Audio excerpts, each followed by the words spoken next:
Jadi sebelum saya mulakan, harapnya dapat semua share dan dapat lebih ramai lagi dapat bersama-sama. Boleh dengar semua? Testing 1 2 3. Zarif, apa khabar? Waalaikumsalam. Hadi saya, Abas saya. Apa khabar? Rosliana, terima kasih.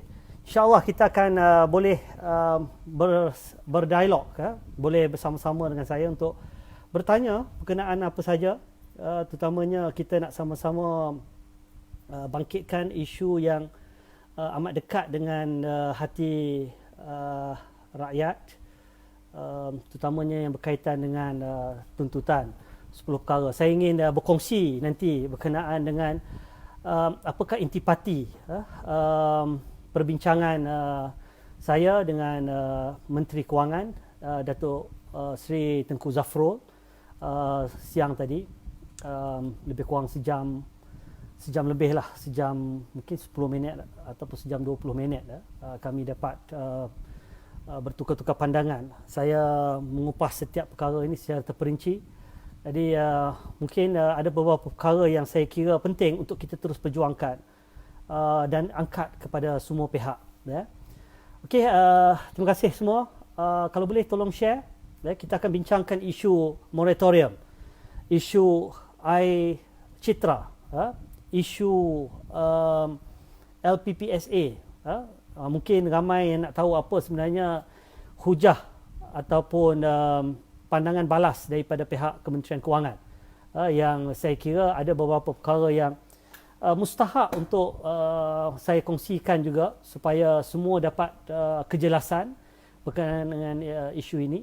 Walau bagaimanapun, sebelum saya mulakan, harap semua dapat share supaya lebih ramai dapat bersama-sama kita pada malam ini.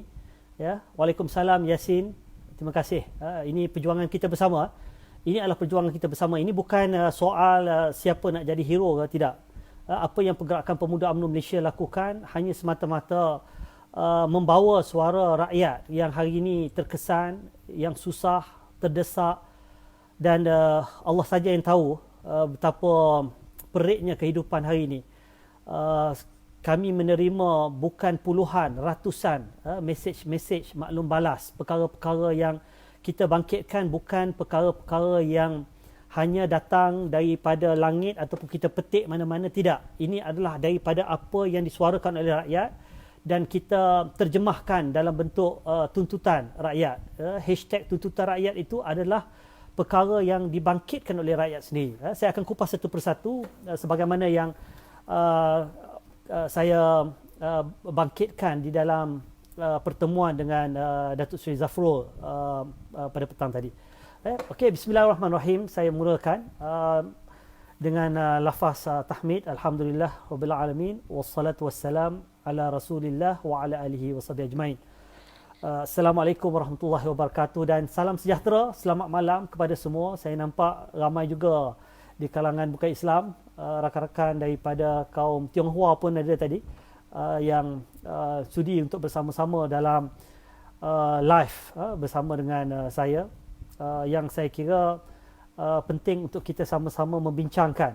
Dan ramai sebenarnya tadi yang saya tengok dalam komen yang minta untuk saya berkongsi apakah letak duduk pertemuan ataupun perbincangan yang diadakan bermula pada pukul 1.30 tengah hari tadi, habis dalam kira-kira pukul 2.45 hampir pukul 3. Sebab itu saya sebut sejam lebih bersama dengan Datuk Seri Tengku Zafrul.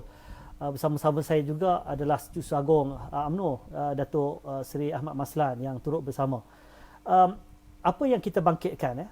Pertama sekali, saya sebelum kita bincangkan satu persatu perkara yang kita bangkitkan, sepanjang 2 bulan ini, terutamanya selepas daripada kita berhadapan dengan total lockdown, Pemuda telah menerima terlalu banyak mesej-mesej dan juga maklum balas daripada orang ramai, daripada rakyat, daripada pelbagai kelompok masyarakat, daripada orang yang bekerja sendiri, makan gaji, pekerja swasta, ada yang bekas profesional yang bergaji puluhan ribu, tetapi hari ini jatuh miskin. Ada yang bekerja sendiri, penjaja di jalanan, yang kesan daripada total lockdown akhirnya terpaksa bungkus. Ada yang merayu, minta untuk disuarakan perkara-perkara yang melibatkan bantuan. Dan ini disuarakan bukan saja melalui mesej-mesej, komen-komen yang terpapar dalam wall saya, tetapi juga dua hotline yang pemuda sediakan untuk semua memberikan maklum balas. Dan juga daripada 191 bahagian, yang mana ketua-ketua pemuda saya di bahagian-bahagian sentiasa kita adakan mesyuarat dari semasa ke semasa, dan saya hubungi mereka dan mereka WhatsApp saya apa rintihan-rintihan yang melanda. Contohnya satu kes di Pulau Pinang, ketua pemuda saya di sana, saudara Fadli, ketua pemuda Bukit Bendera, memaklumkan kepada saya bagaimana 5 keluarga yang dihalau daripada rumah sewa. Dan ini bukan satu perkara yang biasa. Ini bukan perkara yang luar biasa. Ini perkara yang biasa berlaku. Dan yang sampaikan mesej kepada kami pun ramai.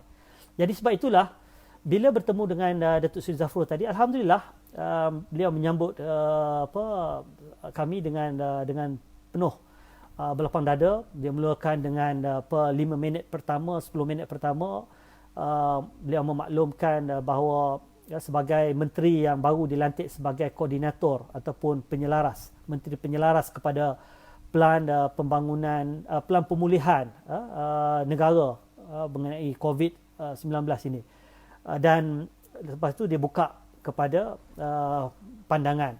Saya membawa memorandum yang di dalamnya terkandung 3 bahagian utama. Pertama, 10 tuntutan yang yang telah banyak kali saya kongsikan. Yang kedua, perincian kepada solusi, cadangan-cadangan solusi yang wajar dan boleh diambil oleh kerajaan, khususnya dalam konteks contohnya moratorium.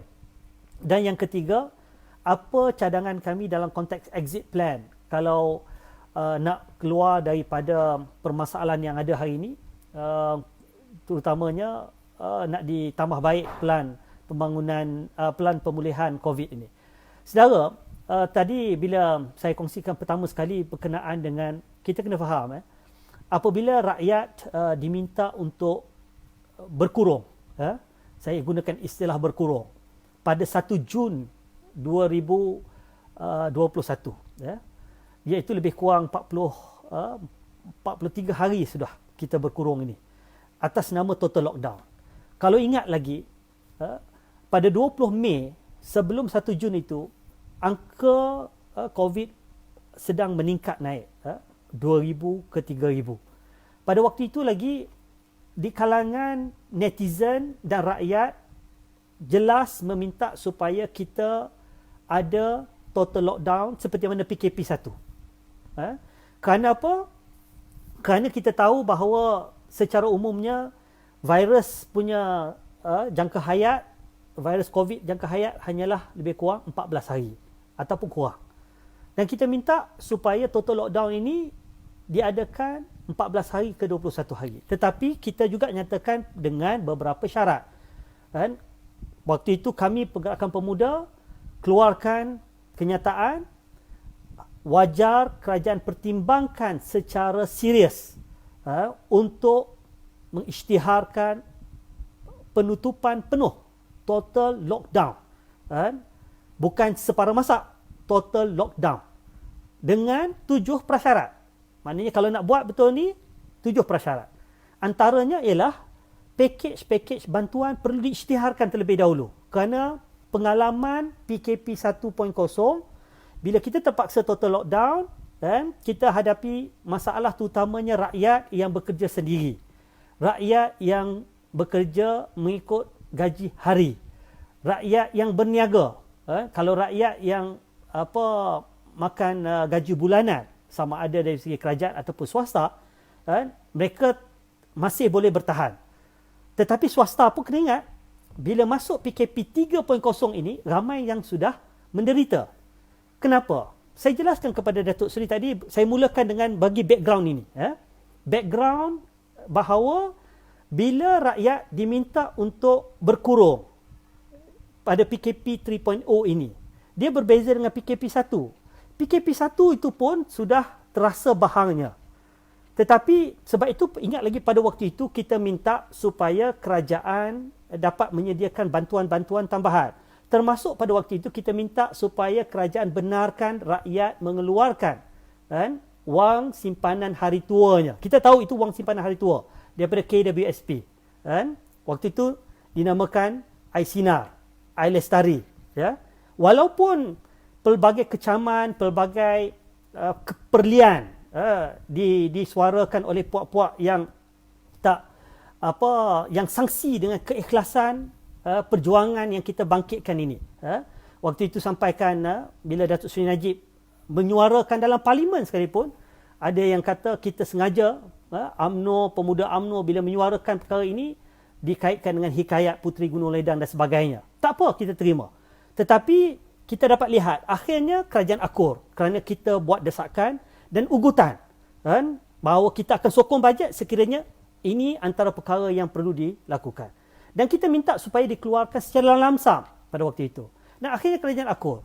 Sebenarnya banyak hikmah bila kerajaan benarkan rakyat mengeluarkan wang pada waktu itu. Sebab kita dapat tahu dan semua dapat maklumat data yang dikeluarkan, ramai orang hilang kerja selepas PKP 1.0. Tetapi kehilangan kerja itu dapat ditampung dengan kesediaan kerajaan membenarkan mereka mengeluarkan wang simpanan mereka, walaupun betul lah falsafahnya ini untuk simpanan hari tua, apa akan berlaku akan datang. Tapi masalahnya, argumen kita pada waktu itu, rakyat tengah susah sekarang. Apa jaminan bahawa rakyat boleh hidup sampai 20 tahun lagi kalau sekarang pun nak makan pun tak ada duit. Ini terbukti bila mana banyak orang yang kena buang kerja. Pada waktu itu statistik menunjukkan lebih daripada 400,000 hilang pekerjaan. Termasuk golongan profesional, industri pelancongan. Saya selalu bagi contoh yang nyata, yang depan saya, yang datang jumpa saya, pilot kapal terbang daripada pelbagai syarikat, sama ada diberikan cuti tanpa gaji ataupun terus laid off, dia terus dibuang kerja. Orang ini yang biasa berallowance belasan ribu, bukan saja gaji pokok tetapi allowance-nya belasan ribu, tiba-tiba hilang pekerjaan, komitmen masih kena dibayar bulan-bulan. Jadi mereka ini mau mulakan dengan bisnes kecil-kecilan yang tak pernah buat bisnes. Sebab itu penting untuk dapat 5,000, dapat 10,000 pada peringkat awal. Lamsam untuk mereka dapat mempersiapkan ataupun terlibat dalam bisnes-bisnes kecil-kecilan ini.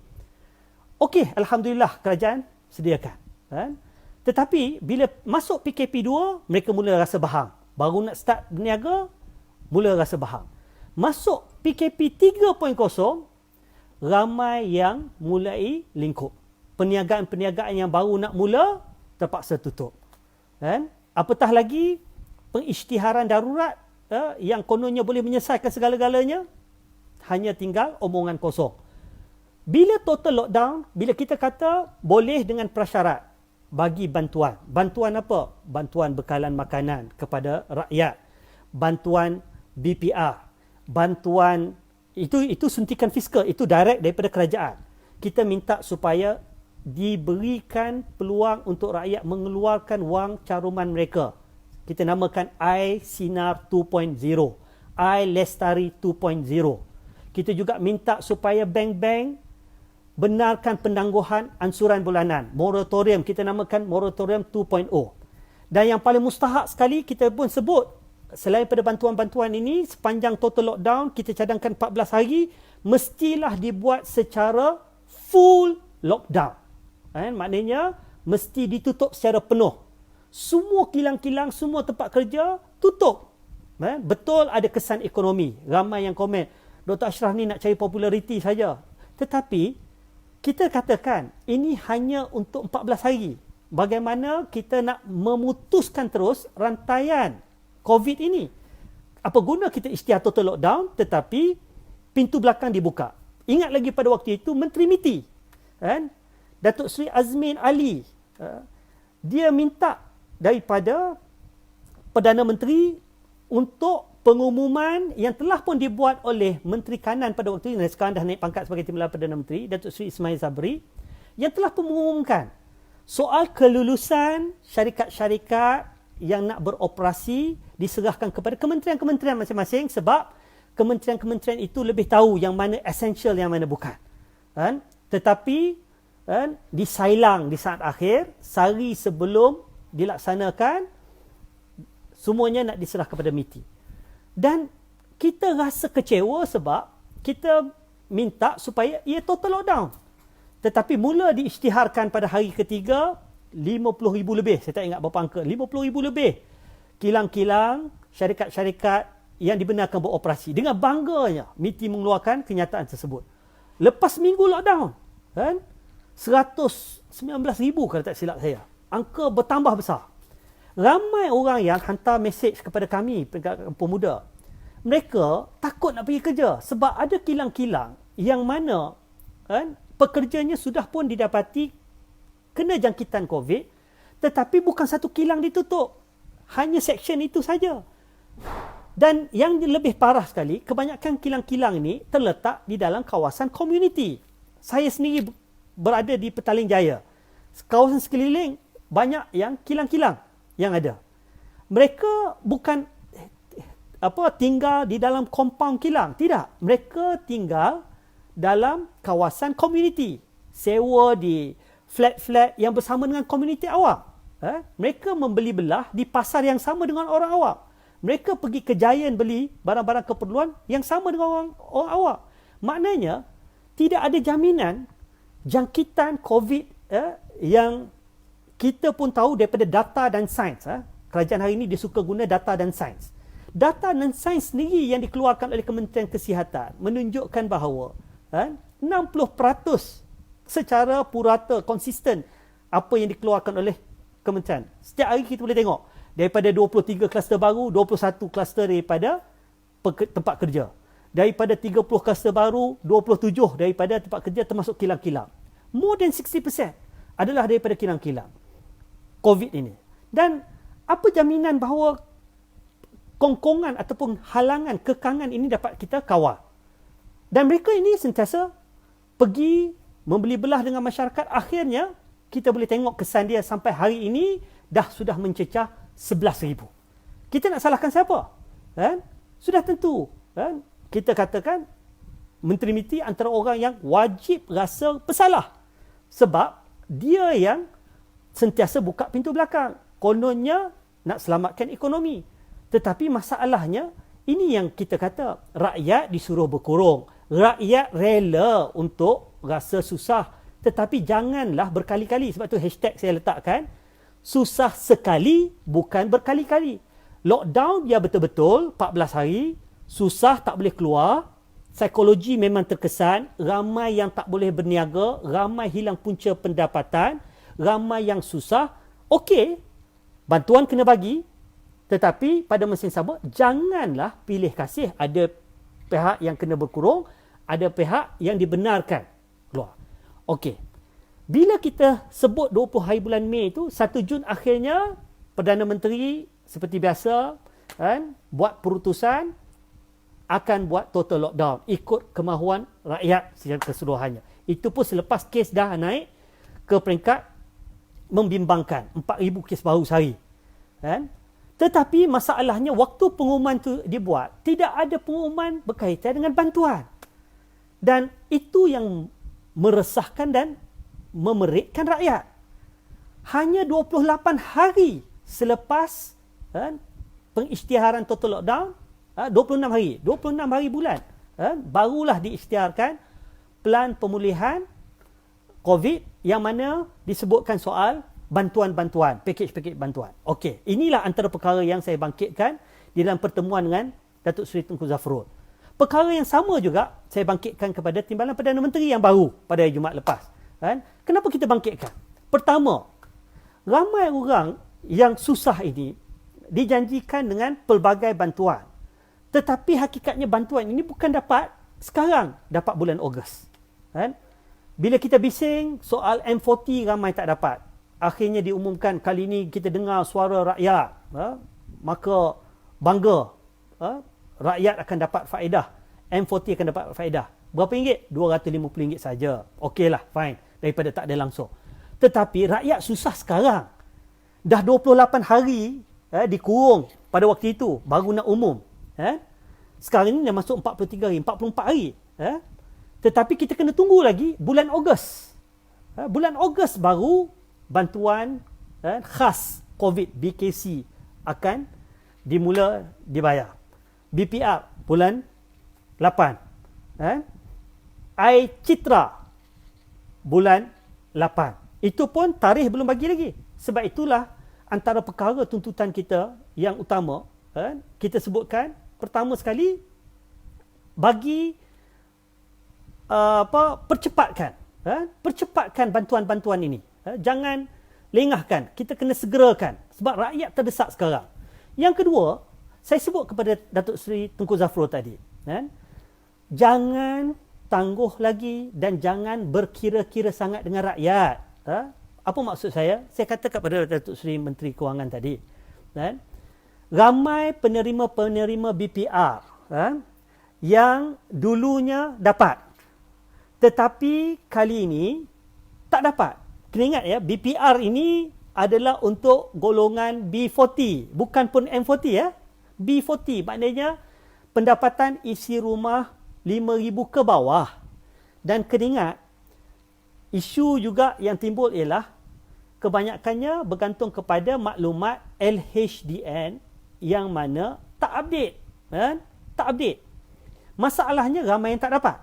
Kenapa tak dapat? Sebab alasannya sebahagiannya kerana pertama, mereka sudah mendapat GKP, Geran Khas Prihatin. Apa dia Geran Khas Prihatin? Maknanya kalau ada pasangan dia yang berniaga, contohnya menjaja, sebab ini kena ingat 5,000 ke bawah, B40, maka dia tidak layak untuk B40. Masalah GKP ni yang diumumkan dalam pelan pemulihan, yang pakej bantuan dia panggil pemulih, pakej bantuan yang diumumkan oleh Tan Sri Muhyiddin, hanya RM500 saja, kan? Itu pun tujuan dia bagus untuk membantu rakyat di kalangan B40 bila berhadapan dengan perniagaan yang terpaksa tutup, terpaksa berhadapan dengan realiti sebabkan total lockdown, tak dapat berniaga dan sebagainya. Kerajaan umumkan bantuan tambahan GKP ni RM500. Tetapi kena ingat, mereka juga susah untuk menampung kehidupan keluarga. Sebab bila kena total lockdown, bil-bil utility dengan sendirinya naik, seperti mana PKP 1. Dan ramai pasangan masing-masing yang kami dapat daripada mesej, pasangan masing-masing yang bekerja sendiri, bekerja swasta, walaupun dulunya bergaji 3-4 ribu, tetapi syarikat-syarikat telah pun memberhentikan mereka. Syarikat-syarikat telah memotong gaji mereka separuh. Syarikat-syarikat telah memberikan cuti tanpa gaji. Itu yang bekerja makan gaji dengan pihak swasta. Kalau yang bekerja dengan kerajaan, okey, dia tidak terkesan sangat. Tetapi kena ingat, bila pasangannya kerja dengan swasta, pasangan yang sama ada suami ataupun isteri kerja dengan kerajaan yang bergaji sebagai kerani RM1,300, RM1,400, mereka akan dengan sendirinya terkesan. Sebab itulah saya sebut pada Datuk Seri Tunku Zafrul tadi, jangan berkira sangat. Sebab yang ni RM500 je pun. Takkanlah sebab RM500 BPR yang nilainya pun tak besar. Dia bergantung pada kalau yang miskin tegar, okey, dapatlah additional RM500 ataupun RM300. Tetapi kerana alasan ni sudah menerima GKP, Geran Khas Prihatin, BPR 2.0 ni tak dapat. Itu sebab mereka diminta untuk merayu. Masalahnya, ini pun antara perkara yang kita sebutkan dalam 10 tuntutan. Rayuan yang dibolehkan untuk merayu ini melalui proses birokrasi yang renyah. Apa contohnya? LHDN kata boleh merayu, tetapi kena sediakan dokumen-dokumen. Boleh pergi pada online. Tapi masalahnya berapa ramai yang B40 ni ada scanner kat rumah. Lepas tu yang kedua, bila telefon LHDN tak ada, okey, kena datang ke pejabat LHDN yang terdekat. PKP ni mana boleh orang nak pergi mari. Orang terpaksa pergi dengan travel jaraknya lebih pada 10 km. Ditulis pula dalam surat itu, surat yang menyatakan bahawa okey, kalau diadakan temuduga khas, kena temuduga pula, temuduga khas. Dan surat pula dalam tu menyatakan, saya share dalam Facebook saya, sebab ini yang di-share oleh netizen, ini yang di-share oleh rakyat, orang ramai kepada kami pemuda. Saya hanya share beberapa sajalah. Yang mana dekat surat tu pun sebut bahawa surat ini tak boleh digunakan untuk mendapatkan kebenaran pelepasan daripada PKP ni. Maknanya nak travel macam mana. Tetapi isunya, kalau tak masuk temuduga, mereka tidak akan dilayani untuk merayu. Maknanya dengan sendiri mereka akan dianggap sebagai gagal. Saudara, ini antara perkara yang saya timbulkan kepada menteri. Kenapa kita susah sangat? Hanya untuk RM500 kita terpaksa menyusahkan rakyat. Akhirnya saya kata, kadang-kadang bila kira-kira balik dengan travelling, dengan kos nak macam-macam ni, mungkin lebih tak berbaloi nak dapat RM500. Mungkin dah habis dah separuh kos dia untuk itu. Padahal rakyat sedang terdesak. Rakyat perlukan bantuan sekarang. Kenapa tidak kami cadangkan? Supaya permudahkan. Jangan persulitkan. Sebab apa? Bagi je lah rakyat ni RM500. Tutuplah sebelah mata. Orang adalah sebahagiannya yang eksploitasi ke manipulasi. Tadi menteri pun kata ada eksploitasi. Tapi Alhamdulillah, Datuk Seri Zafrul tadi, dia acknowledge perkara ini. Dia kata, dia minta dekat pegawai dia untuk cek balik dengan LHDN supaya permudahkan dalam masa sekarang. Okey, Alhamdulillah, itu jaminan dia. Yang pertama, saya rasa bagus. Tetapi permudahkan proses rayuan ini. Ini tuntutan yang ketiga. Permudahkan proses rayuan. Jangan minta dokumen bukan-bukan. Sampaikan ada yang minta dokumen kahwin pun dia minta. Sijil kahwin dia minta. Mujur tak minta. Ada kata, dia perli pula, mujur tak minta sijil SPM je. Tetapi ini realiti dia. Ada rakyat yang bukan mudah nak berikan dokumen-dokumen ni nak dihantar kepada LHDN. Akhirnya, banyak ofis yang tutup, nak minta daripada pengesahan daripada ofis pun susah. Ini realiti. Okey. Yang keempat, kita minta apa? Kita minta supaya menteri bincang dengan LHDN, jangan berkira sangat soal data yang ada tu mesti update. Jangan berasaskan data lama. Sebab banyak kes di mana dulunya mereka ni kategori M40. Ada satu kes seorang pekerja swasta yang gajinya RM7,000. Isterinya kerja sebagai kaki tangan awam, hanya bergaji RM1,500 ke RM1,800. Memang kalau dari segi pendapatan isi rumah, RM8,800 secara total, dia dalam kategori M40. Tetapi kena ingat ya, banyak kes di mana mereka ini, terutamanya pekerja swasta, sama ada dipotong separuh gaji ataupun cuti tanpa gaji ataupun dibuang kerja. Sejak daripada Januari, sekarang ini sudah masuk bulan Julai.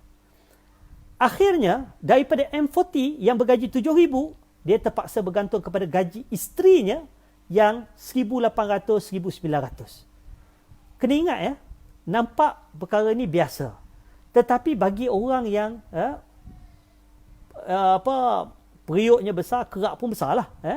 Orang yang bergaji tadi M40, sekarang ni dia dah jatuh B40.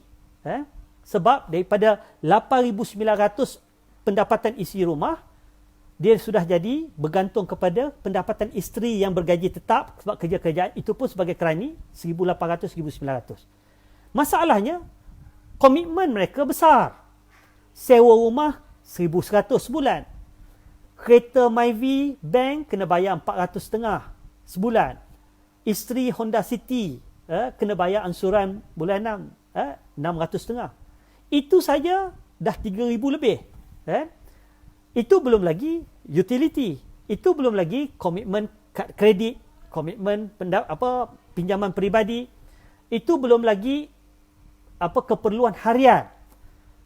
Tetapi bila dah tak ada gaji si suami, bila dah bergantung pada isteri 1,800, komitmen tetap kena bayar. Kereta Myvi Bank kena bayar 400.5. Kereta Honda City isteri 600.5 tetap kena bayar. Sewa rumah 1,100 tetap kena bayar. Nak dapat mana duit ini? Okey, inilah coming kepada isu yang ke-6. Kenapa kita minta iCitra? Rata-rata yang minta iCitra, ini semua boleh setuju dengan saya. Yang minta dikeluarkan KWSP, yang minta moratorium. Betul bukannya semua, tetapi majoritinya adalah M40. Kenapa saya kata M40? Kena ingat, 60 tahun di bawah Barisan Nasional, satu kejayaan yang kita tak boleh nafikan, kita berjaya menjadikan negara kita ini besar populasinya di kalangan mereka yang berpendapatan menengah. Kecil di peringkat T20, tidak besar di peringkat B40, tetapi besar di peringkat kumpulan menengah. Kumpulan menengah ni termasuk yang bekerja swasta, yang bekerja kerajaan, yang bekerja profesional, bekerja sendiri, berniaga dan sebagainya. Tetapi bila kita berhadapan dengan situasi yang luar biasa, krisis yang tak pernah terfikir di kepala kita, pandemik COVID-19 yang tak pernah ada dalam buku sejarah kita sebelum ini, akhirnya kita terpaksa berhadapan dengan kepayahan seluruh anggota rakyat dalam negara kita. Okey, fine. Tetapi kena ingat ya, kita tak boleh treat situasi ini seperti biasa. M40 yang kita kategorikan tadi, mereka hilang pekerjaan, saya sebutkan tadi. Mereka hilang pendapatan. Dan yang bergaji 7,000 sebulan tiba-tiba hanya mengharapkan gaji isteri 1,800. Tapi mereka ini sudah bekerja di sektor swasta mungkin 10 tahun, 20 tahun, yang mana mereka ada simpanan akaun satu ini yang mencecah atas daripada 200-300 ribu itu biasa. Sebab itulah peringkat awal 3-4 bulan pertama tanpa gaji mereka boleh bertahan. Bertahan daripada apa? Dari segi apa? Simpanan yang ada. Keluarkan duit tabung haji, keluarkan duit daripada amanah saham, keluarkan daripada fixed deposit. Yalah, orang M40 adalah sikit sebanyak simpanan itu. Tetapi masuk bulan 4, masuk bulan 5, tiba-tiba total lockdown bulan 6. Yang mula nak berniaga kecil-kecilan pun habis. Tak ada peluang dah bisnes. Mereka inilah yang mengharapkan supaya kerajaan dapat membenarkan mereka mengeluarkan wang daripada akaun satu, iaitu akaun yang masih mempunyai baki yang besar berbanding dengan akaun dua. Kerana akaun dua ini kebanyakannya sudah digunakan untuk komitmen pelbagai, belajar, bayar rumah dan sebagainya. Okey? Sebab itulah bila kerajaan umumkan dalam pakej bantuan pemulih bahawa tuntutan kita untuk iSinar 2.0 dipenuhi, kononnya tukar nama kepada iCitra. Waktu itu 5 tuntutan kita yang dibawa oleh pemuda, alhamdulillah lah, dia kata hampir semuanya diterima. Sampai saya terima mesej daripada Datuk Seri Ismail Sabri sendiri. Waktu itu dia Menteri Kanan. Dia ucap tahniah kepada pemuda, ini hasil perjuangan rakyat, kerajaan dengar. Saya kata terima kasih, tapi saya kena perhalusi terlebih dahulu. Sebab apa? Sebab nak tengok betul ke dari segi pelaksanaannya memenuhi apa yang kita nak.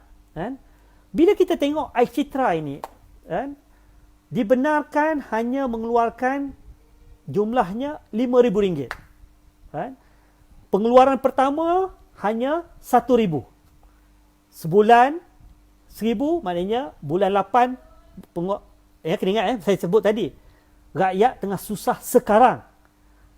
Terpaksa tunggu pula bulan 8. Alih-alih RM1,000 saja.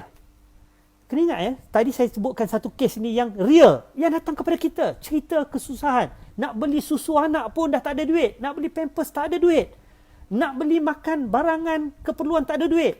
Bila mereka naikkan bendera putih, diperlekehkan oleh setengah pemimpin yang bagi saya mati rasa, tak ada sensitiviti langsung kepada kesusahan rakyat. Ini bukan apa, sebab rakyat dah tak ada pilihan. Minta bantuan tetapi diremehkan permohonan mereka.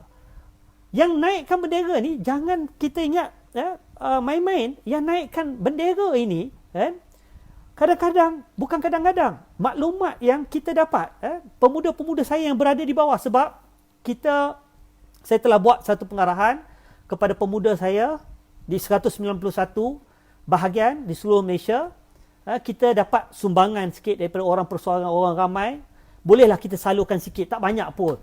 Tidaklah seperti mana kerajaan yang ada bantuan yang besar. Bolehlah beli barang-barang keperluan asas, beras, minyak masak, sardin ke apa. Tapi saya buat pengarahan supaya utamakan mereka yang angkat bendera putih, pertama. Yang kedua, buat kerjasama dengan jawatankuasa masjid atau Pukariah atau ketua kampung, kenal pasti yang mereka yang betul-betul susah. Sebab kita takkan mampu nak tolong semua orang. Kita prioritikan. Apa yang kita dapat?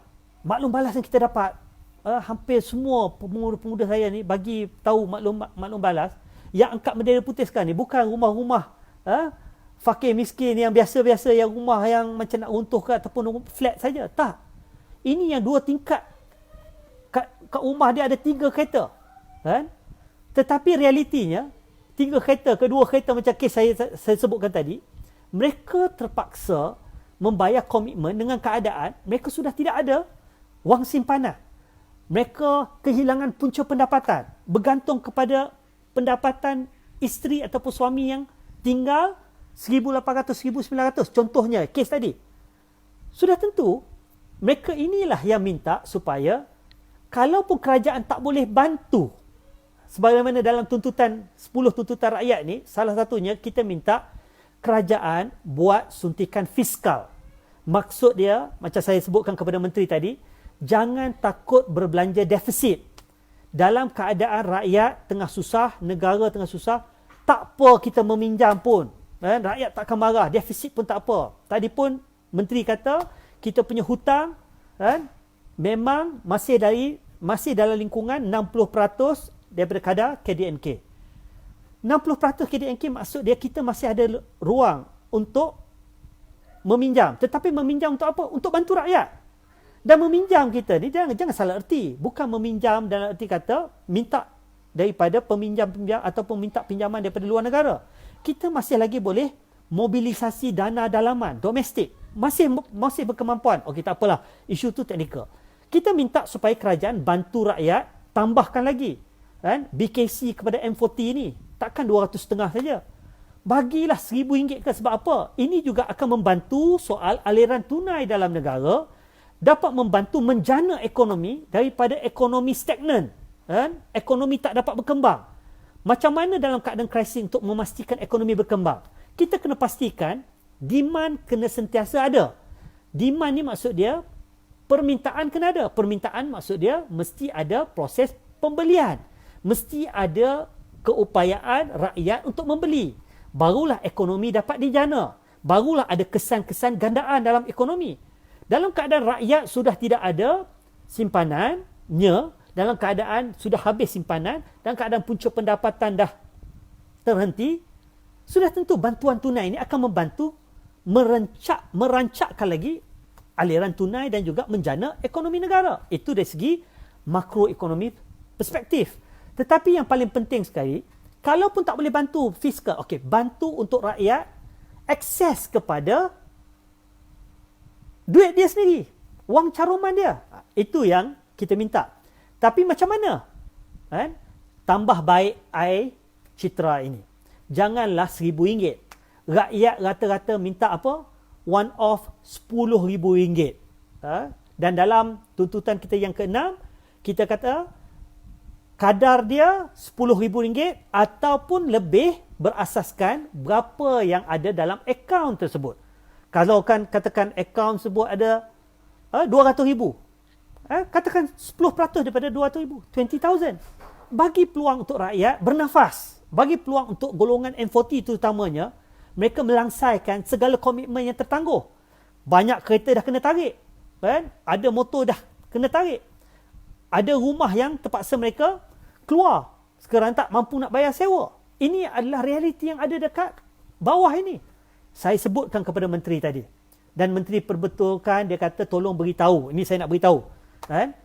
Sebenarnya menteri, dia kata, okey, kerajaan Kementerian Kewangan dah setuju bahawa bukan kita akses akaun dua semata-mata. Dia combine akaun satu dan akaun dua. Maknanya berapa jumlah dalam akaun satu dan akaun dua, itulah yang akan dinilai, yang akan diberikan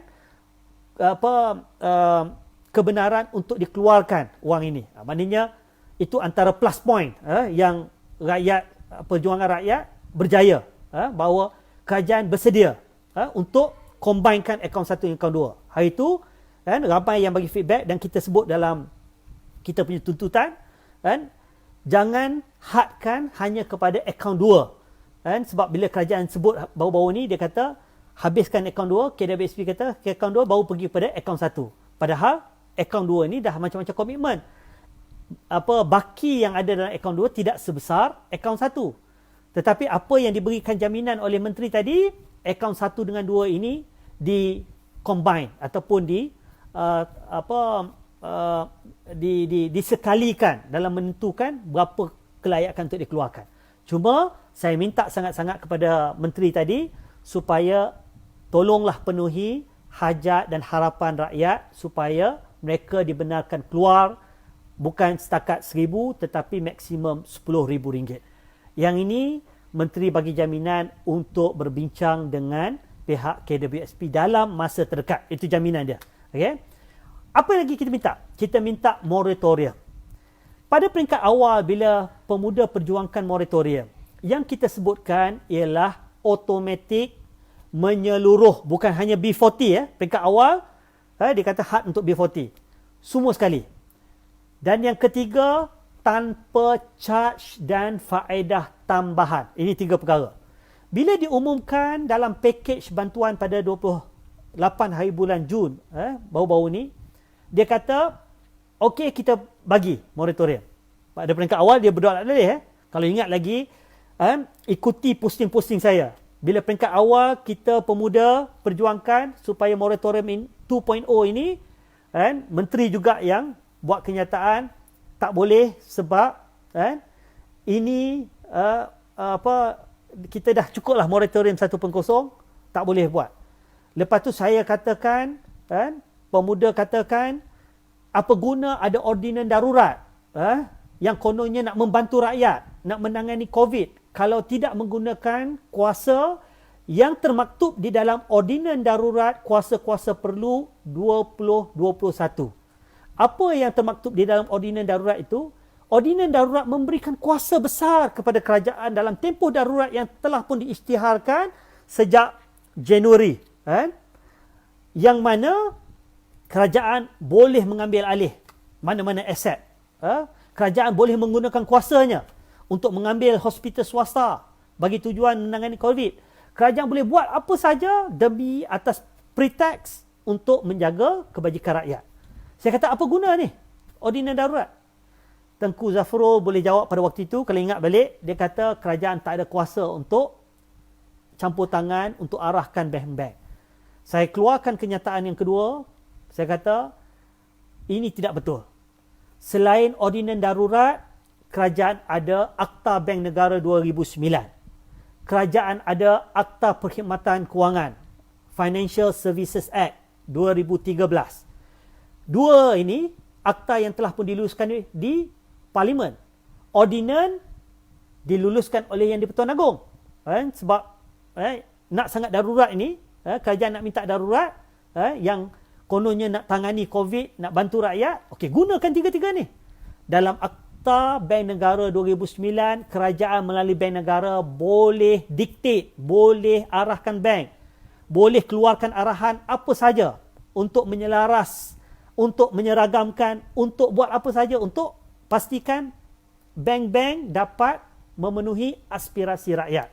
Akta Perkhidmatan Kewangan pun ada. Akhirnya, Datuk Seri Tengku Zafrul, Menteri Kewangan pada waktu itu, balas balik dalam kenyataan dia, dia kata, betul, dia akui ada kuasa, tetapi dia kata kena bayar pampasan kepada bank-bank ini. Saya terpaksa buat Zoom meeting dengan beberapa rakan-rakan saya yang dulunya bersama dalam institusi kewangan. Kerana saya adalah sedikit pengalaman. Alhamdulillah dulu pernah berada dalam industri hampir 10 tahun sebagai lembaga pengarah Affin Bank, sebagai pengurusi syariah Affin Islamic. Saya pernah menjadi chairman board of audit committee. Saya pernah berada dalam beberapa institusi kewangan sebagai konsultan. Dan ini semua rakan-rakan saya. Dan bila kami mengadakan Zoom meeting pada waktu itu, bank-bank mengakui bahawa apabila kerajaan mengumumkan buat moratorium, tidak ada penyelarasan dan penyeragaman. Saya sebutkan kepada Datuk Seri Zafrul tadi, saya kata hasil daripada perbincangan saya dengan bank-bank. Tanpa saya menyebut siapalah. Saya sebut beberapa buah bank. Ada 5 buah bank yang saya temui. Dan saya buat Zoom meeting. Saya kata kepada Datuk Tunku Zafrul, feedback yang saya dapat daripada bank-bank, bila tidak ada penyeragaman daripada bank negara, daripada Menteri Kewangan, cara pengiraan faedah, cara pengiraan penawaran moratorium, akhirnya berlakulah seperti mana yang rakyat hadapi hari ini. Ada bank seperti mana Maybank yang menawarkan moratorium, beritahu siapa yang nak moratorium menangguhkan bayaran ansuran. Itu je maksud dia. Siapa nak menangguhkan bayaran ansuran 3 bulan, kena bayar balik untuk satu tempoh 12 bulan. Siapa nak moratorium 6 bulan, maka kena bayar balik 24 bulan. This is absurd, ridiculous. Ini bukannya memudahkan rakyat, membantu rakyat di kala kesempitan, tetapi mengambil kesempatan daripada kesempitan rakyat.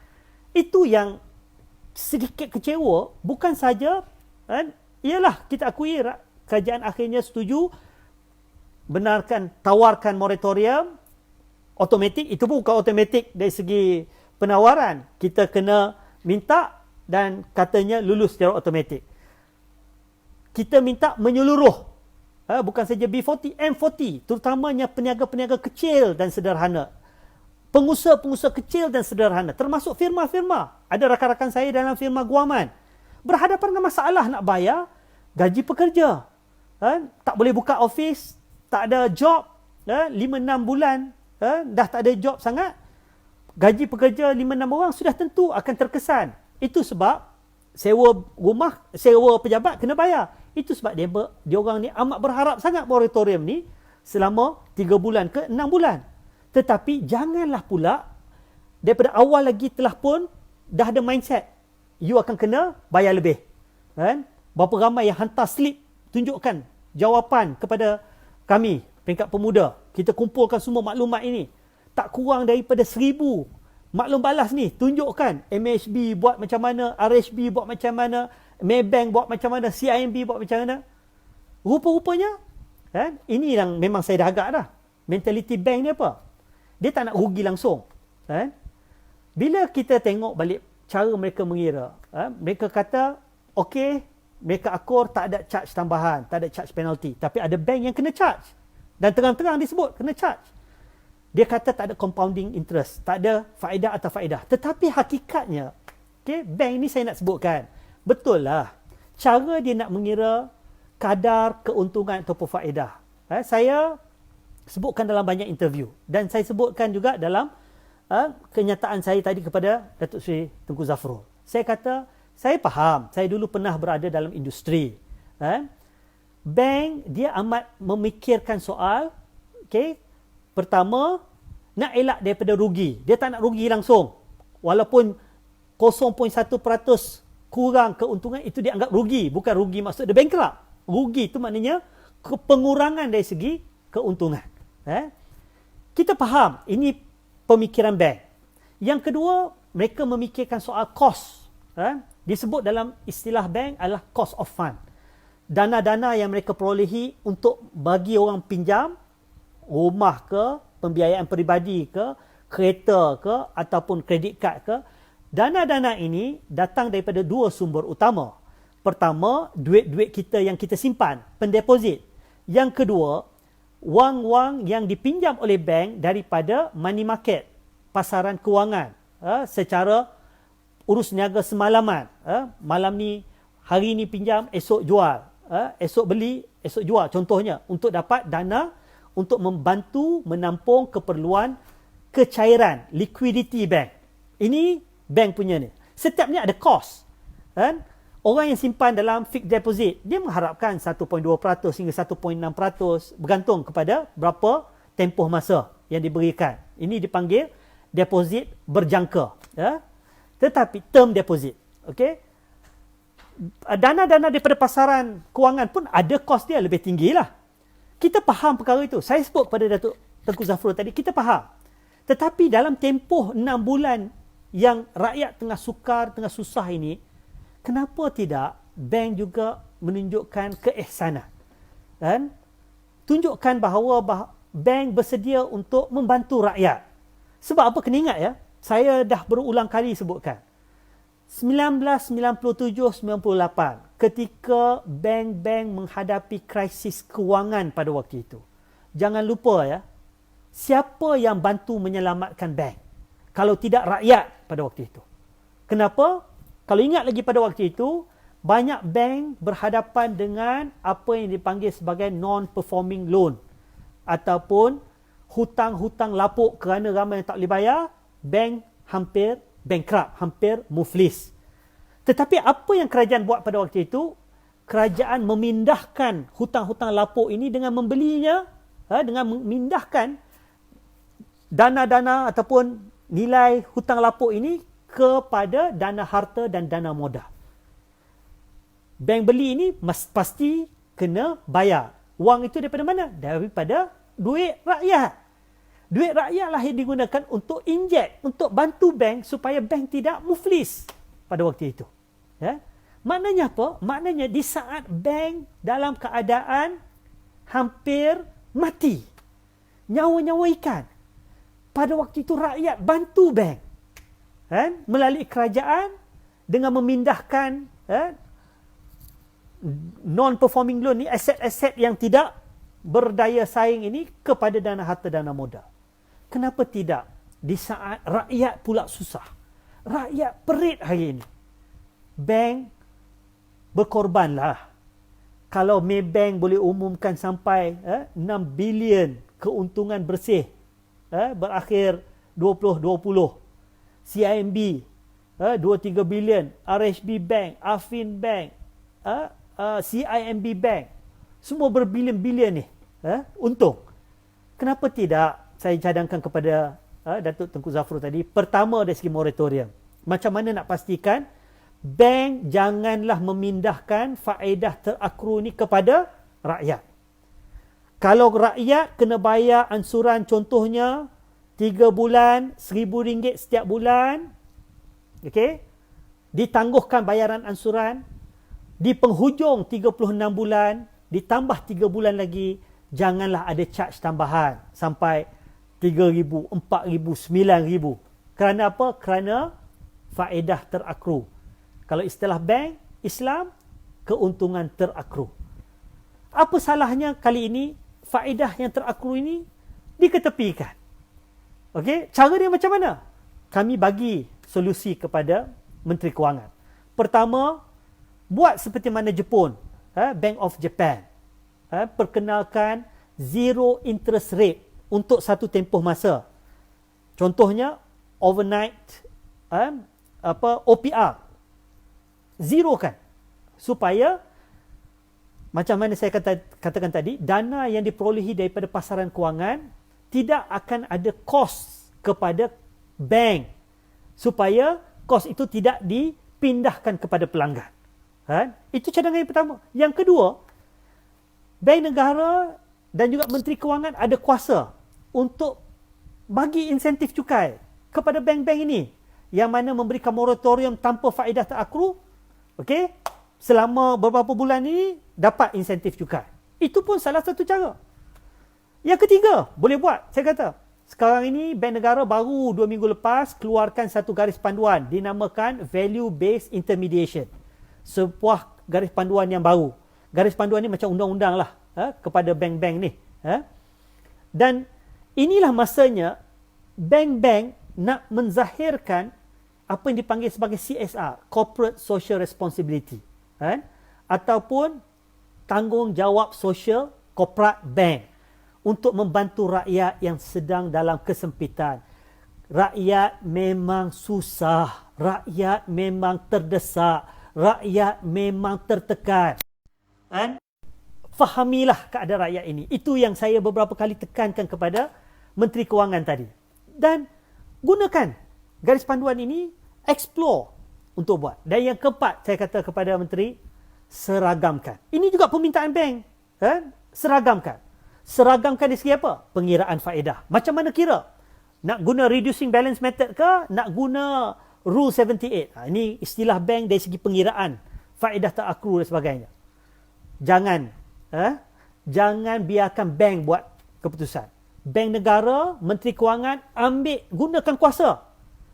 Saya tadi minta maaf lah, Datuk Seri Tunku Zafrul tadi pun saya cakap terus terang. Rakyat di bawah sentimen dia, Menteri hari ini jaga bank. Dia tak jaga rakyat. Saya cakap terus terang tadi sebab ini adalah suara ramai. Supaya dia faham. Dia kata dia tahu. Dia tahu dan dia mengikutilah. Dia mengikuti apa yang kita bincangkan dekat social media. Dia mengikuti Facebook saya. Dia tahu apa yang sentimen rakyat. Sebab itulah jangan diperkecilkan dan diremehkan kuasa media sosial ini. Walaupun saya diremehkan, diperli, kata ini ketua pemuda hanya bercakap dekat media sosial saja, nak jadi hero. Pergilah WhatsApp. Saya jumpa, saya WhatsApp. Tetapi pada masa yang sama kita kena desak.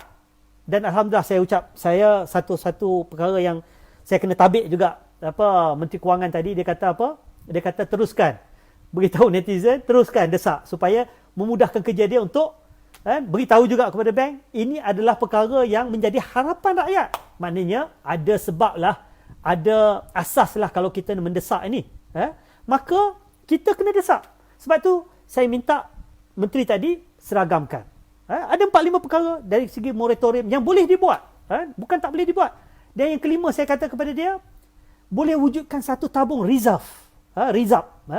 Yang mana setiap bank provide certain amount of profit, let's say 10%, 15%, 13% out of the net profit ataupun untuk masuk dalam reserve.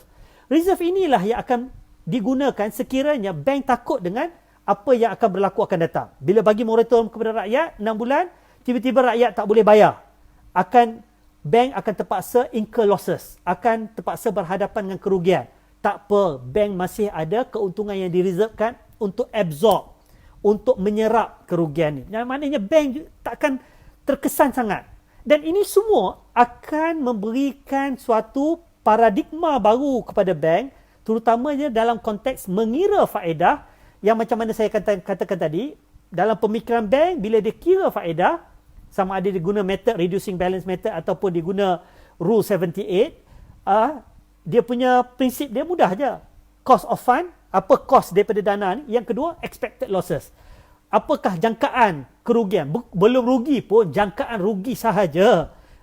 Jadi, 5 cadangan yang kita bagi dalam konteks nak menambah baik moratorium ini, sebenarnya untuk memastikan dana, kos dana, expected losses dapat diminimumkan. Supaya bank pun bila ditawarkan moratorium dengan penyeliaan, kawal selia, regulated and supervised by the Central Bank of Malaysia. Dan juga Menteri Kewangan yang ada kuasa di bawah Akta Bank Negara 2009 dan juga di bawah Financial Services Act 2013. Akta Perkhidmatan Kewangan. Ini boleh dibuat. Dan dengan sendirinya, rakyat tidak akan terkesan dengan sifat dan sikap natural bagi bank yang pastinya akan memaksimumkan keuntungan. Profit maximization. Jadi ini antara perkara yang kita bangkitkan. Dan akhir sekali saya sebutkan, semalam saya post, saya kata inilah saat yang terbaik bila dalam keadaan rakyat tengah susah. Yang minta moratorium ni kebanyakannya rakyat M40 yang sudah jatuh kepada B40, yang memang ada komitmen sehingga mereka terkesan dari segi psikologi. Cuba saya baca sikit sebanyak bila saya bercakap ni, yang menulis ni membuktikan bahawa memang mereka susah. Sudah berbulan-bulan susah. Z kata, kami ini dah berbulan-bulan susah, Datuk. Ya Z, betul. Faiz, Muhammad, memang susah, betul. Muhammad Nuruddin, rakyat dah tertekan. Kadar bunuh diri meningkat, betul. Sebab itu kita minta ini, kerajaan fikir soal rakyat sekarang. Saya kata kat menteri, mudahnya menteri nak jadi popular. Saya bantu menteri nak jadi popular. Bukan soal popular sangat, tetapi bantu menteri nak jadi popular. Tolong fikir cara yang kreatif dan inovatif untuk bantu rakyat. Dan kami pemuda bukan cakap kosong. Kami buat study. Kami buat penyelidikan. Kami consult. Kami jumpa dengan, bukan jumpa lah secara alam maya ni. Zoom meeting dengan bankers. Bukan bankers yang duduk dekat di kaunter-kaunter pelanggan. Tidak. Ini adalah senior management. Mereka adalah vice president. Senior vice president bank. Merupakan ramai kenalan saya yang kita gunakan kesempatan ini untuk bertanya apa sebenarnya dalam mentality bank, walaupun kita tahu, tetapi rupa-rupanya jelas isu utama ialah kegagalan kerajaan, terutamanya Kementerian Kewangan dan Menteri Kewangan, untuk menyelaras, menyeragamkan dan ambil kira sentimen rakyat hari ini untuk diterjemahkan dalam cara dan kaedah penawaran moratorium oleh bank-bank ini. Ini yang isunya. Dan sebab itu saya katakan, dalam keadaan rakyat yang tengah susah ini, institusi perbankan Islam, saya minta semua dengar ni.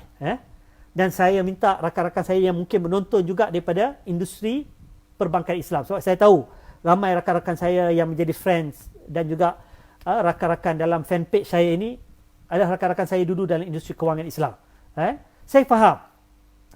Saya faham, saya berada dalam industri dulu sebelum dipaksa terjun dalam dunia politik. Saya faham apa dalam mentaliti perbankan. Tetapi sebagai institusi perbankan yang menggunakan label Islam, bila menggunakan label Islam, maka kita kena terlebih dahulu menghayati maqasidus syariah, matlamat syarak dalam penawaran produk-produk perbankan ini yang menggunakan prinsip patuh syariah. Faham apa maksud muqtadal akad ataupun objektif setiap akad-akad yang dibuat. Akad jual beli, murabahah, baik bithaman ajib, baik tawarruq. Dulu ada bai'ul inah, dah tak ada. Ijarah muntahiyah bitamlik, ijarah thummal bai' dalam konteks car financing, baik bithaman ajil, BBA, ataupun musyarakah mutanaqisah, ataupun ijarah bil istithmar dan sebagainya yang banyak digunakan oleh bank. Okey, fine. Tetapi fahami prinsip dan falsafah roh syariah dalam keadaan rakyat tengah susah. Apa salahnya bank-bank Islam ini menzahirkan kecantikan Islam itu sendiri? Sebagaimana yang termaktub di dalam suratul Baqarah. Allah menyebutkan apa dia? Wa in kana dhu usratin fanaziratun ila maisarah wa an tasaddaqu khairul lakum. Allah kata apa? Dan apabila orang yang meminjam daripada kamu berhadapan dengan suasana al-usrah. Suasana apa? Suasana kepayahan. Krisis sekarang ni payah. Rakyat tengah susah. Payah sekarang. Apa Allah kata? Fanaziratun ila maisarah. Maka berilah, perpanjangkanlah tempoh untuk mereka membayar kembali. Perpanjangkan tempoh. Maknanya apa yang kita minta ini kena dengan semangat apa yang diungkapkan dalam Islam. Perpanjangkan tempoh. Tangguhkan dulu, tapi panjangkan tempoh. Tak apa. Kalau 32 bulan tempoh untuk bayar balik, kita ambil 6 bulan. Okey, tambah balik 6 bulan. Jangan tambah 24 bulan macam Maybank. Ataupun Maybank Islamik. Tak boleh. Tetapi kita kena ambil semangat roh perbankan Islam yang menggunakan nama Islam. Janganlah pula macam mana yang saya post semalam. Seorang yang hantar kepada saya dokumen bank RHB Islamik. Dahlah gunakan perkataan yang tak betul. Ni saya sebut nama bank ni supaya perbetulkan. Mana boleh kata interest servicing? Ini bukannya bank konvensional, ini bank Islam. Macam mana you boleh gunakan interest servicing? Yang kedua, interest accrued. You pun buat juga faedah terakru. Ini bank Islam dalam dokumentasinya. Dan yang lebih parah dan lebih memerikkan, yang menyebabkan saya rasa marah semalam, kecewa sebagai orang yang pernah berada dalam industri. Bila mana dalam saat yang susah ni, you beritahu bahawa pelanggan kena bayar jumlah yang lebih daripada apa yang dah diputuskan dalam akad. Dan dipaksa untuk buat akad baru dan sebagainya. Penstrukturan baru, restructuring. Maknanya ini bukanlah moratorium. Ini restructuring. Ini seolah macam refinancing. Which is absurd. Tak masuk akal. Kerana ini adalah institusi perbankan Islam. Ini antara perkara yang kita bangkitkan. Dan menteri tadi memang dia perhalusi satu persatu. Sebab, minta maaf, saya terpaksa syarah kepada dia perkara ini.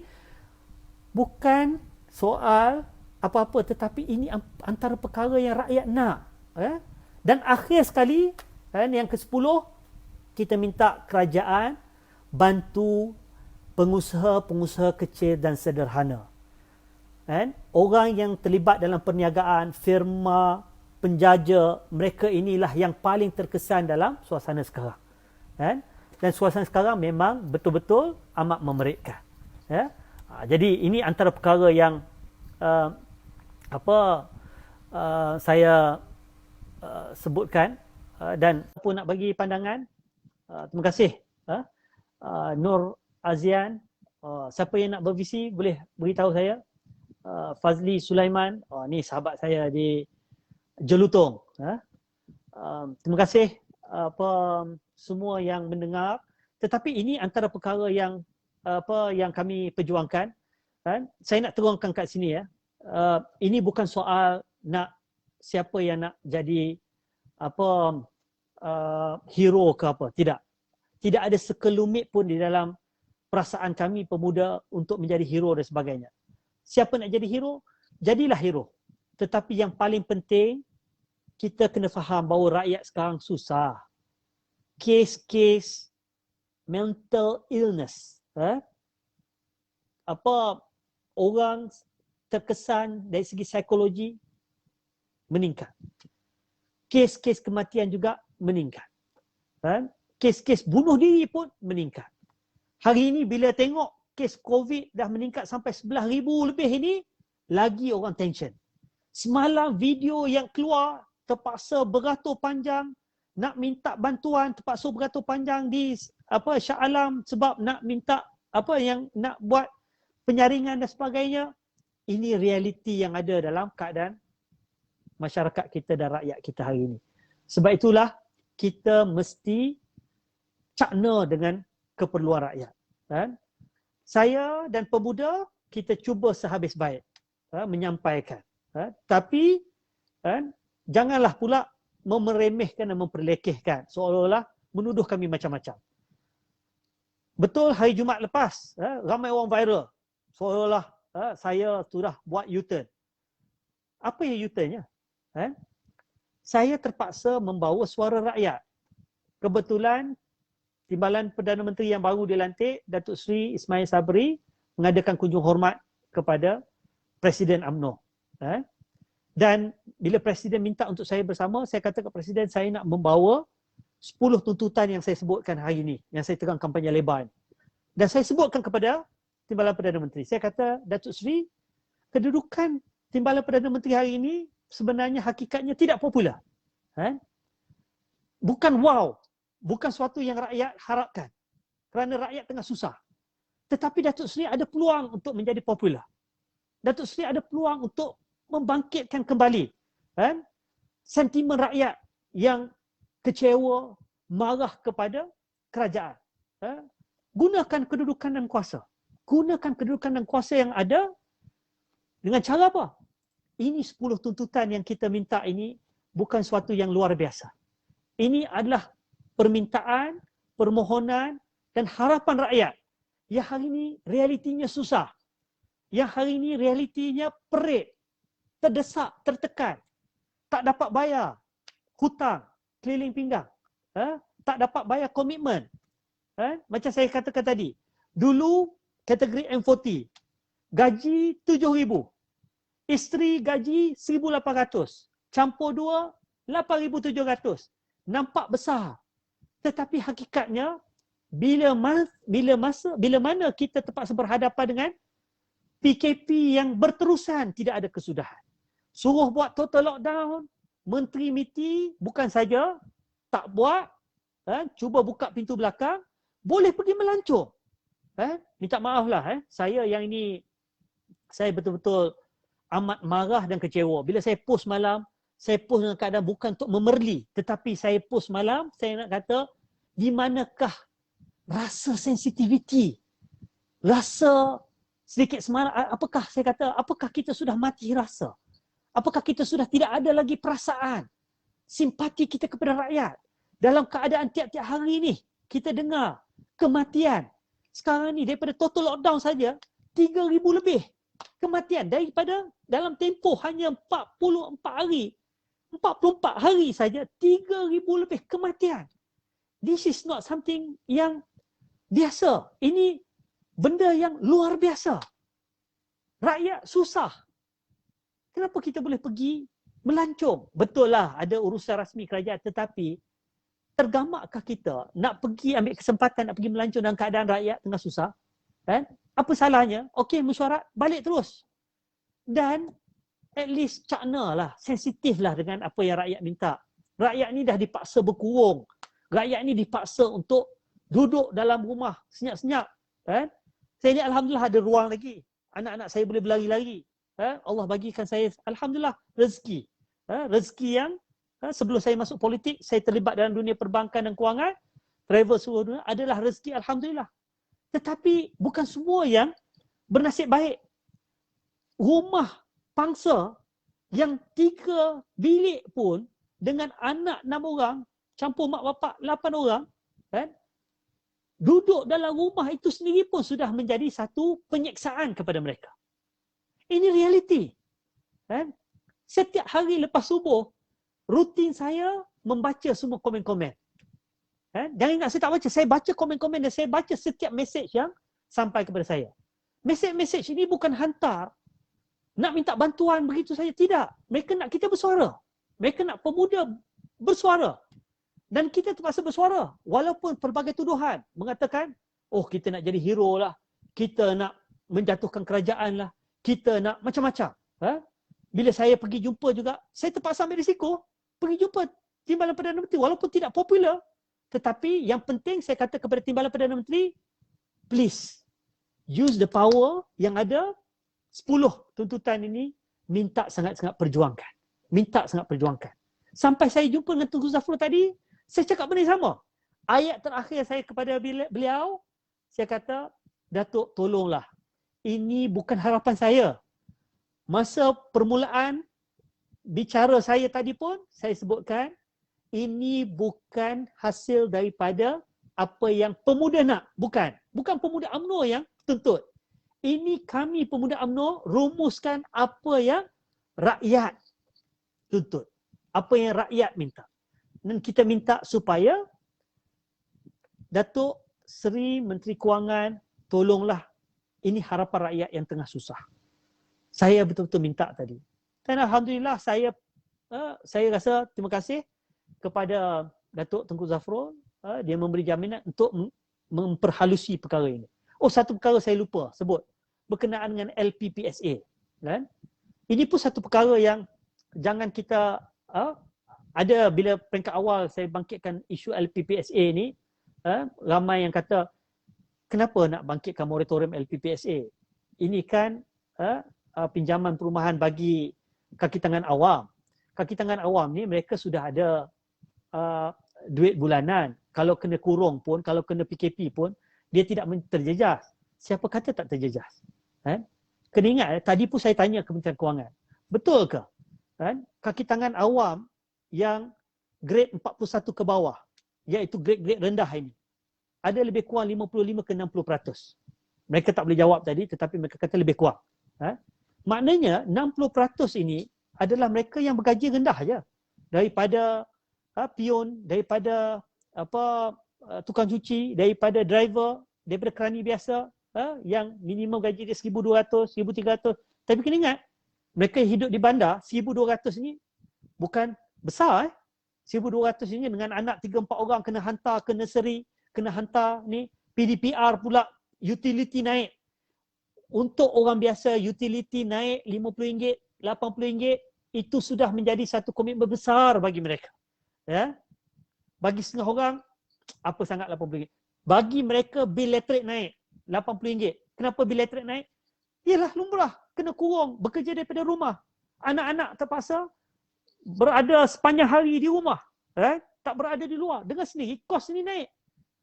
Apatah lagi kes yang macam saya sebutkan, banyak kes yang pasangannya dibuang kerja, pasangannya hilang pendapatan, pasangannya cuti tanpa gaji, pasangannya pendapatan terjejas kerana perniagaan tak dapat nak dijalankan, bergantung sepenuhnya kepada gaji, kan? Kaki tangan awam ini yang taklah besar, ada yang 2,000, 3,000, tetapi komitmen bulanan sebelum ini sudah besar. Kan? Ini semua benda yang tu. Sebab itulah, apa yang Menteri jawab? Menteri kata, ialah sebelum ini ada pandangan seolah kita berlaku tidak adil lah kalau kita nak bagi moratorium. Saya kata inilah yang paling mudah kerajaan buat sebab ini adalah agensi di bawah kerajaan. Bank mungkin kerajaan boleh kata mereka tak boleh nak campur sangat sebab ini institusi di luar. Walaupun saya dah panjang lebar saya terangkan, di bawah 3 ordinan, Akta Bank Negara, Akta Perkhidmatan Kewangan, kerajaan boleh campur tangan. Tetapi LPPSA contohnya, tekun umpamanya. Ini adalah di bawah agensi bawah kerajaan yang kerajaan boleh buat moratorium. Apatah lagi, kalau kerajaan takut nak berlaku adil, tak berlaku adil, saya sebutkan kepada Datuk Tengku Zafrul tadi, why not? Okey, moratorium untuk kaki tangan awam yang mana grade di bawah 42 ni, grade bawah ni, okey, kita bagi moratorium. GL 52, 54, JUSA, CBA semua ni tak payahlah. Tetapi yang grade bawah ni bagi. Dia kata, this is a good idea dan dia akan cuba pertimbangkan sebab ini juga yang QPEX pun minta. Jadi kenapa susah sangat? Saya kata, umum je. Jangan tunggu-tunggu lagi. Umum saja. Kerana ini apa yang kerajaan perlukan. Ya. Okey, jadi saya rasa cukuplah. Ni 1 jam dah saya bersama. At least saya sudah memberikan gambaran apa antara perkara-perkara yang saya kongsikan dengan Datuk Tengku Zafrul. Terima kasih semua yang bersama-sama dengan saya pada malam ini. InsyaAllah di semasa ke semasa saya akan kongsikan apa yang perjuangan yang belum lagi selesai. Ini perjuangan kita bersama. Kan? Ini soal kita kena saling bantu-membantu. Dalam soal sekarang, kan, kita kena utamakan rintihan dan harapan rakyat. Di peringkat pemuda, kami bukan hanya jadi jurubicara, itu satu tohmahan yang tak betul. Di semua 191 kita hari ini sudah gerakkan untuk pemuda bantu rakyat.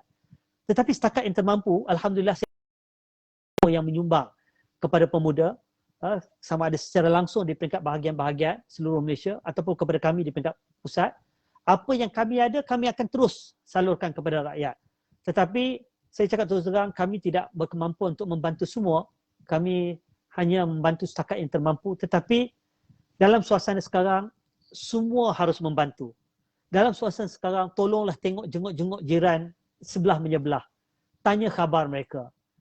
Kita jangan take for granted. Mana tahu jiran sebelah kita adalah mereka yang susah. Saat sekarang kita bantu sama sendiri. Tak apa, siapa nak jadi hero pun jadilah. Kita sekarang ni memang memerlukan lebih ramai hero rakyat. Kita memerlukan kita sama-sama membantu rakyat. Kan? Saya tak kisah orang nak memperlekeh, orang nak memaki hamun netizen, JECOM, PBBM, penyokong-penyokong PBBM yang kononnya ini adalah pemuda UMNO ni nak hanya tahu, nak merosakkan reputasi kerajaan. Saya kata itu satu pemikiran dangkal. Kamulah yang kena naikkan balik nama kerajaan, desaklah bersama dengan pemuda UMNO. Desaklah apa yang rakyat mahukan. Dan apa yang kita minta ini bukan benda yang luar biasa. Benda yang memang memerlukan kita membantu mereka. Dan saya ingat kata-kata Datuk Tengku Zafrul tadi. Dia hantar sampai saya ke lift, dia beritahu, doktor, teruskan perjuangan dan teruskan bersuara.